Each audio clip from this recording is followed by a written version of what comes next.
El día que mataron a Julián, el cielo de Pátzcuaro estaba tan bajo que los tejados parecían sostenerlo con las tejas. Lloviznaba de esa manera terca que en Michoacán llama a quedarse bajo el alero, pero Julián había salido temprano con su camioneta de reparto. Harina, azúcar, huevos, mantequilla, vainilla. La panadería La Camelia era pequeña, de horno hondo y mostrador de madera, con un letrero pintado a mano por él mismo. Pasteles hechos con paciencia. Al lado, un dibujo de una camelia blanca que yo, Amalia, no lograba nunca reproducir igual de bonita en las cajas. Desde la puerta miré la plaza. Los aguacateros goteaban. Un hombre vendía nieves, porque aquí hay nieve hasta con frío, y una señora ofrecía atados de flores para los santos. A las 8:30, el teléfono fijo sonó con ese timbre antiguo de metal. Contesté con las manos llenas de harina, dejando marcas blancas en el auricular. La voz era la de Tomás, el policía auxiliar que todos conocemos desde niños. ¿Amalia?, dijo, y supe que lo que venía después no tenía arreglo. Hubo un asalto en la salida a Erongarícuaro. Julián no alcanzó a llegar al hospital. No escuché la parte de «lo sentimos» ni «vamos a hacer todo lo posible». Me senté en la banqueta interior, esa que Julián había hecho con un tablón de pino, y apoyé la frente en la masa todavía tibia. El olor a vainilla se me volvió insulto. El mundo, con su paciencia de pan que leva lento, se me derrumbó de golpe. El velorio fue como todos los velorios de pueblo, y sin embargo, distinto. El padre Eusebio rezó despacio. Las mujeres trajeron café de olla y pan dulce. Los hombres hicieron guardia con sombrero en mano. Yo, sentada junto al ataúd, oía asentir a las vecinas cuando decían que Julián era buena gente, que no se metía con nadie, que Dios sabrá por qué. Lo que yo sabía era otra cosa, que nadie le devuelve a una mujer la respiración cuando se le ha atascado en el mismo lugar donde antes vivía su risa. A los 3 días, fui a la Fiscalía Regional de Pátzcuaro con una carpeta azul, acta de matrimonio, copia de su credencial, fotos de nuestra panadería en fiestas. Me atendió una licenciada con una trenza tan apretada que parecía doler. «Señora Amalia», dijo, leyendo sin leer, «todo apunta a un asalto. 2 sujetos en moto. Tenemos una línea de investigación». «¿Cuál?» «La misma de siempre», dijo sin ironía. «Hay bandas en la carretera. A veces son muchachos. ¿Y entonces?» «Entonces hay que esperar». Me miró con esa mirada que no mira. «Si hay novedades, le llamamos». Las novedades llegaron por otro lado. Una semana después vino a la panadería Elías, el chico que ayudaba a Julián a cargar costales. Traía los ojos grandes, como si acabara de ver el mundo de cerquita. «Doña Amalia», dijo en voz baja. Yo escuché. «No fue asalto nada más. Fue un encargo». Lo dijo un tipo en la cantina, que Goyo Luna andaba poniendo ejemplo a los que no querían pagar cuota de paso para la carne del mercado. Que su gente le paró la camioneta a don Julián por bocón. Goyo Luna, apodado El Goyo, era un hombre que mandaba sin ser autoridad y cobraba sin ser hacienda. Dueño de un par de carnicerías, cacique de reciente cuño, tenía una manera de poner la mano en el hombro que te hacía sentir agarrado. Vivía 2 calles arriba de la basílica, en una casa nueva con bardas altas y cámaras. No quise creer. No por ingenuidad, sino porque creer era aceptar que la justicia no iba a llegar por donde debía. Pero esa misma tarde, al barrer la puerta, vi pasar la camioneta vieja de Goyo con él asomado, mascando chicle, y unos ojos de cachorro cruel que miraban sin esconderse. Me devolvió la mirada con esa media sonrisa suya que no era saludo. Era recordatorio. Aquí mando. Esa noche, sola en la panadería que ahora olía a horno apagado, tomé el cuaderno de recetas de la vitrina. Las páginas tenían manchas de chocolate y apuntes con la letra de Julián. Pastel de nuez. Tostar poquito. No quemar. 3 leches. Dejar reposar. Que chupe. Pasé los dedos por los renglones y sentí un hilo tenso jalando desde muy atrás. Mi abuela Magdalena, que me enseñó a batir claras a punto de turrón. Mi madre, que me insistía en la paciencia del fuego. Julián, que hacía del pan oficio y de la espera virtud. Yo, que hasta entonces solo conocía la espera del horno, empecé a conocer la espera de un odio nuevo. No tuve plan. No hubo mapa ni cuaderno para lo otro. Hubo un rumor que me fue creciendo en la boca como cuando se sube el sabor amargo y no hay agua que lo quite. Y hubo un dato que se me pegó a la piel cuando escuché a Neri, el de la nevería, en la fila de la tortillería. El domingo es el santo de Goyo. Le van a hacer comida. Va a invitar a medio mercado. Me vi entonces frente a una mesa larga con manteles de plástico floreado, guisados en cazuelas, vasos con refresco, y un pastel al centro con la dedicatoria en betún. En Pátzcuaro, como en tantos pueblos, los santos y los cumpleaños piden pastel. Y el pastel, si se trata de lucir, lo encargan en La Camelia. 2 días después, entró a la panadería una mujer de cabello teñido de rojo, uñas largas con diamantina y perfume que llegaba antes que ella. «Buenas», dijo soltando las sílabas como piedras. «Vengo a encargar pastel para el domingo. Grande, para 40, que se vea fino». «¿Para quién?», pregunté, como pregunto a todos para escribir en la placa. «Para don Gregorio Luna». Hizo una pausa para mirar si me enteraba. «Que diga, a nuestro patrón, con respeto». Supe entonces que el mundo tiene a veces la mala educación de venir a pedirte, con sonrisa, que participes en tu propio agravio. Abrí el cuaderno, anoté los detalles, tomé el anticipo. La mujer mascó chicle, miró los pasteles del mostrador y señaló una charola de orejas azucaradas. «Échame 6». Cuando se fue, cerré la puerta.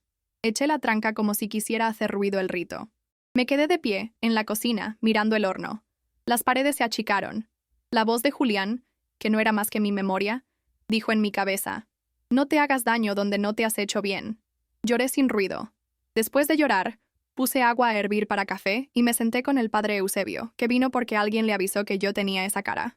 «Padre», dije, y me sorprendió la calma de mi propia voz. «Si uno sabe quién mató a su marido y no hay justicia, ¿qué hace con la mano?» «La pone donde no hace daño», dijo él, sin apresurarse. «En la masa, en la frente, en la puerta». Me miró con esa mezcla de cariño y advertencia que tienen los viejos. «No te quedes sola con los pensamientos. La gente ahoga la ira en azúcar o en alcohol. Ninguna sirve». «¿Y si la ira no cabe en la cocina?», pregunté. «Entonces la llevas a donde Dios la vea. Y si no te contesta, ven otra vez». No fui otra vez. Preparé el pastel el sábado, como siempre. Hice el pan con el batido justo, sin prisa. Dejé reposar al aire. El merengue subió con obediencia. Las manos me temblaron cuando escribí con manga el «con respeto». No por el pulso, sino por el insulto. Nadie, ni siquiera yo, sospechó entonces que la palabra «veneno» podría caber en una cocina que siempre había sido lugar de bendición. Lo digo porque no quiero mentirme. La decisión no fue instantánea como relámpago ni explícita como arenga. Fue una sombra que fue encontrando su forma en mi corazón y que cuando me di cuenta, estaba de pie a mi lado. No voy a decir, no debo decir, qué hice ni cómo. No le voy a dar a nadie las instrucciones de nada. No soy manual. Soy una mujer contando lo que el dolor le hizo a su juicio. Lo que sí puedo contar es lo que se me quedó pegado a la memoria. El olor del horno limpiado a fondo, el brillo del betún liso como espejo, el papel encerado que crujió al despegar el pastel, la cinta roja atada a la caja como para regalo caro. El domingo, a las 2 en punto, llevé el pastel a la casa grande de Goyo. La calle estaba llena de carros. La banda ensayaba 2 notas de El Sinaloense. Los hombres reían con vasos en mano y las mujeres acomodaban ensaladas de pasta en platos de plástico. La mujer de las uñas brillosas me recibió con cara de importancia. «Eso», dijo al ver la caja. «Con esto sí que se va a ver bien. Pásale. Ponlo en la mesa de en medio». Hice lo que me pidió. Puse el pastel al centro, como trono. No me temblaron las piernas. En la cocina me había prometido no temblar frente a nadie más. Goyo llegó tarde, como los que necesitan que la gente los espere. Traía una guayabera planchada y un reloj que brillaba demasiado para nuestra plaza. Dijo groserías celebradas, abrazó a los suyos, fingió humildad. «No merezco tanto». «¡Que corte el patrón!», gritó alguien. Le pasaron el cuchillo. Goyo levantó el brazo, como maestro que enseña a niños. Yo, a 2 metros, con el mandil de La Camelia, miré la mano con la que había hecho señales que la ley no ve. Miré el filo entrar. Miré cómo se posaba la primera rebanada en el plato. «A ver si aprendieron a escribir». Se burló. «Con respeto». Leyó. Y todos rieron. Abrió grande la boca y mordió. La banda, como si supiera de ritmos que no son musicales, cayó un segundo. Yo sentí que el mundo, que llevaba semanas arrasándome, se detuvo. Ningún trueno. Ninguna confesión. Ningún remordimiento súbito. Nada. Solo un hombre comiendo pastel y yo con las manos limpias cubiertas de harina reseca, como siempre. «Está bueno», dijo con la boca llena. Salí despacio. La caja vacía en la mano. El nudo de la cinta guardado en la bolsa como si fuera anillo. No miré atrás. Caminé por la calle empedrada hacia la plaza. La lluvia, discreta, empezaba otra vez. Abrí la panadería. Me quité el mandil. Me senté en el banquito de pino. El reloj de pared dio las 3. Sentí el cansancio como si hubiera amasado 10 sacos de harina. Me dejé estar. Por primera vez desde que mataron a Julián, no lloré. Era una calma de esas que asustan. Esa noche, a las 9, Pátzcuaro supo lo que pasa en todos los pueblos cuando alguien de poder se dobla. Los rumores llegan antes que las confirmaciones. Que le dio un infarto. Que le cayó mal el tequila. Que la presión. Que el coraje. Nadie en público pronunció la palabra pastel. Nadie en voz alta dijo veneno. Yo cerré la panadería a las 10. Apagué la luz y me quedé sentada en la oscuridad un rato largo, con el olor del azúcar pegado a las manos como otra cosa. El lunes, abrí a las 7, como siempre. Salieron conchas. Salieron roles de canela. Salió, de mí, una mujer que ya no era la misma. Los muertos de los que nadie se atreve a hablar nacen 2 veces. La primera, cuando dejan de respirar. La segunda, cuando su nombre empieza a hacerse rumor. Con Goyo Luna, el pueblo aprendió pronto a conjugarlo en pasado. Era muy dado a mandar. Tenía sus cosas. ¿Quién iba a decir? La autopsia, o lo que quiera que le hicieron, dijo fallo fulminante. La certificación llegó con sellos y palabras que tranquilizan a los que no quieren hacer preguntas. Al tercer día, la casa grande tenía un moño negro en la puerta, y la música de banda tocó a otra velocidad, la de la obediencia que cambia de dueño. La fiscalía no me llamó. Nadie vino a preguntar si la panadería seguía haciendo pasteles, con paciencia. Ninguna cámara me enfocó. Nadie en el periódico local escribió crónica.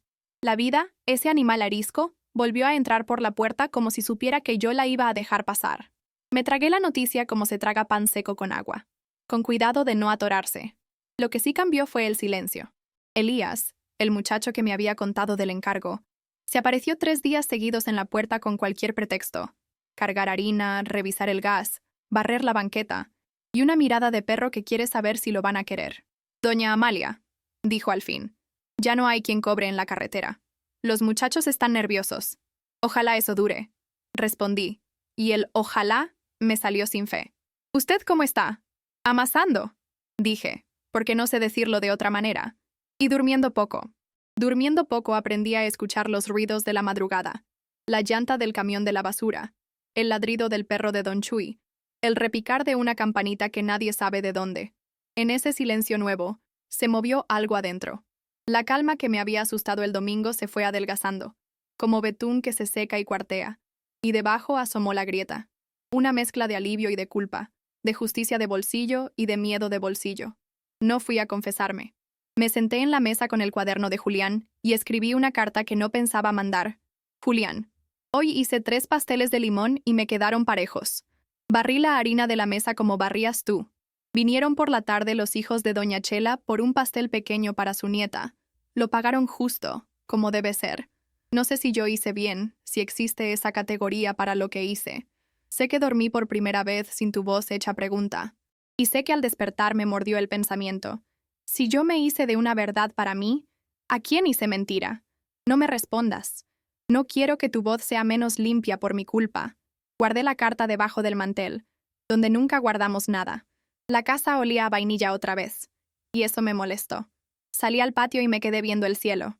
Pátzcuaro, cuando está despejado, corta de bonito. La primera persona que me confrontó no fue la justicia, fue una mujer. Se presentó a la semana, vestida de negro, sin lágrimas, con un respeto que no era cariño ni miedo. Era código. Era la madre de Goyo. Vengo por el pastel de cumpleaños de mi nieta, dijo, y la palabra pastel le pesó en la lengua. No quiero que la niña cargue culpas que no le tocan. Le hago el pastel, respondí. ¿De qué lo quiere? De fresa. Me miró por fin directo. Y sin dedicatorias.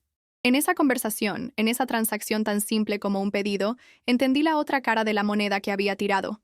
Los inocentes que comen rebanadas de lo que uno hace con sus razones. Preparé el pastel de fresa con un cuidado que no había puesto nunca. No por miedo, sino por respeto a la niña que no tenía por qué vivir con sombras ajenas. Con el paso de los días, mi mano se volvió otra vez precisa. Las roscas salieron a tiempo. Los roles con su espiral perfecto. Las conchas con su costra que no se cuartea. La gente empezó a venir no solo por el pan, sino por quedarse un rato. Me contaban sus dolores con la naturalidad con que uno pide una pieza de pan de muerto en octubre. Una mujer me dijo que su esposo tenía 3 años sin trabajo, que ella planchaba ajeno y soñaba con poner un puesto de atole. Un señor viejo me confesó que había dejado de hablarle a su hermano por una vaca. La vaca ya se había muerto. El pleito, no. Me volví, sin quererlo, una banca de plaza bajo techo. Las palabras ajenas metieron aire al cuarto donde yo respiraba corto. A los 2 meses, decidí que Julián no iba a ser una medalla más colgada en la sala ni un nombre que se pronuncia solo en su aniversario. Fui a la secundaria de la colonia y hablé con la directora. Quiero poner una beca. Pequeña. Para muchachos que quieran estudiar gastronomía o administración. No necesito placas ni mi nombre en grande. Quiero que el de Julián sirva para que alguien más aprenda a hacer su oficio con respeto. La directora, al principio desconfiada de mi entusiasmo a destiempo, se ablandó con mi contabilidad en mano. Hicimos reglas. Nada de favores. Nada de a ver a quién le cae bien. Examen, expediente, compromiso de reponer horas en la panadería. Al semestre, 2 chicas llegaron a la cocina con mandiles nuevos y ganas de aprender. Se llamaban Nidia y Teresa. Les expliqué lo que a mí me habían explicado, que la paciencia no es resignación, que el horno enseña a no apurar lo que no está listo, que el azúcar no tapa los dolores, nomás los acompaña. A veces, por las tardes, pasaba frente a la casa que fue de Goyo. El moño negro desapareció. Las cámaras seguían. Un primo empezó a manejar los negocios. Lo supe por los papeles y por los ojos de la plaza. Nada se mueve sin que los ojos lo sepan. En el mercado, la carne volvió a llegar sin cuota, al menos por un tiempo. Pero no me voy a hacer la valiente con el teclado. Las nubes se hacen de nuevo, los truenos encuentran otra garganta. Nadie desarma de un pastel un modo de mandar. Un jueves de esos en que atardece bonito, el padre Eusebio se sentó en mi banquito. Se desabrochó el cuello del alzacuello como quien se afloja la vida y me dijo, ¿y? ¿Y qué? ¿Y tú, Amalia? Se sirvió café sin permiso. Te estás llenando de cosas que hacer. Eso no siempre es lo mismo que estar en paz. Me duermo menos con pesadillas. Dije. Eso es un avance. ¿Y el resto? El resto también duerme menos. Lo miré. ¿Qué quiere que diga, padre? Que me arrepiento y que lo volvería a hacer. Las 2 cosas son verdad y son mentiras según la hora del día. En la mañana, cuando amaso, digo no. En la noche, cuando escucho ciertas risas en la calle, digo sí. Me gustaría que mi vida se volviera a parecer a una receta, pero ya no. La justicia humana es una receta incumplida, dijo, como quien se habla a sí mismo. ¿Y la otra? La otra a veces llega por caminos que no aprobamos. ¿Me absuelve? Yo no soy juez, respondió, con una honestidad que agradecí. Te escucho. Y te invito a no convertir tu cocina en tribunal. Una cosa es que la rabia haya pasado, y otra hacerse de la rabia costumbre. Cumplí como pude. Si me preguntan si fui feliz, diré que no es palabra que uno use mucho después de ciertas mañanas. Fui completa a ratos. Las manos en la masa, la plaza con su rumor, Nidia y Teresa aprendiendo a nivelar un bizcocho, la beca a nombre de Julián entregada en una ceremonia sencilla con agua fresca y panqué de naranja. Fui una mujer que se salvó trabajando y que a veces, en mitad de la noche, volvía a ver un cuchillo entrando en un pastel. Un día me llegó una carta con sobretimbrado, de la ciudad. Pensé que por fin vendría el jalón. La abrí con los dedos fríos. No era eso. Era de la Secretaría de Cultura, invitándome a una mesa sobre oficios tradicionales. Nos han hablado de su panadería y de su labor con jóvenes, decía. Fui con el delantal planchado y el cabello recogido. Hablé de hornos y de paciencia, de cómo evitar que la concha se quiebre, de la importancia de pagar a tiempo a quien te ayuda. Alguien, al final, me preguntó por la historia de su viudez. Dije lo justo. No hubo morbo. O yo no lo dejé entrar. La única vez que pronuncié la palabra exacta fue en la sacristía, 3 años después, cuando la lluvia volvió a bajar el cielo. Me senté frente al padre Eusebio con la taza de peltre humeando. Le dije, como si desdoblara un mantel ante alguien que va a entender las manchas. Lo envenené. No hubo exclamación. No hubo cruz en el aire. No hubo discurso. Y nadie sospechó del pastel, dijo, completando el título que la vida me había puesto delante. Nadie, repetí. Ni siquiera yo, ese día, fui capaz de sospechar de la mujer que había sido hasta entonces. ¿Quieres que te diga que estuvo bien? Quiero que me diga que lo que hago ahora también sirve. Sirve, dijo. No repara. Me miró con ternura. Pero sirve. La reparación no es de este mundo. La utilidad, a veces sí. De regreso a la panadería, me detuve frente al mostrador. Había 5 pasteles pequeños esperando para ser entregados. Uno con fresas, otro de limón con merengue, uno de chocolate con nueces, 2 de 3 leches. Los nombres escritos en las placas de plástico me devolvieron un pueblo. Para Don Beto, para Lupita, para los 50 de Chayo, para el niño Toño, para la señorita Rebeca, con cariño. Ninguno decía con respeto. Me reí sola, bajito. Si esta historia la escucha alguien de más de 50, sabrá quizá de qué hablo sin que yo explique. Del agravio que no cabe en el costal. Del mundo que te pide pastel cuando quieres cerrar la puerta. De la justicia que a veces llega por vías que una no querría haber abierto. No escribiré recetas. No daré instrucciones.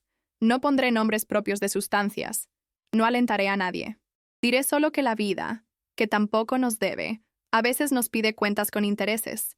Y que una, si puede, decide pagarlos con pan caliente para los vivos, con becas pequeñas para los que vienen, con una silla a la sombra para que descansen los que lloran. De Julián sigo diciendo, cuando saco el primer pan de la mañana, lo que decía él, soplando el humo de su propio café. Ya estuvo. Y de mí diré lo mismo. Ya estuvo. En lo que me toca, que el azúcar no tape nada, pero que acompañe. Que el horno no sea tribunal, que el mantel, aunque tenga manchas, se siga tendiendo, y que si alguna vez vuelvo a escribir una dedicatoria, sea esta, para los que trabajan en silencio, con amor. Porque a ellos, a los que hacen la base de las tartas del mundo, nadie los sospecha de nada. Y sin embargo, sostienen la mesa.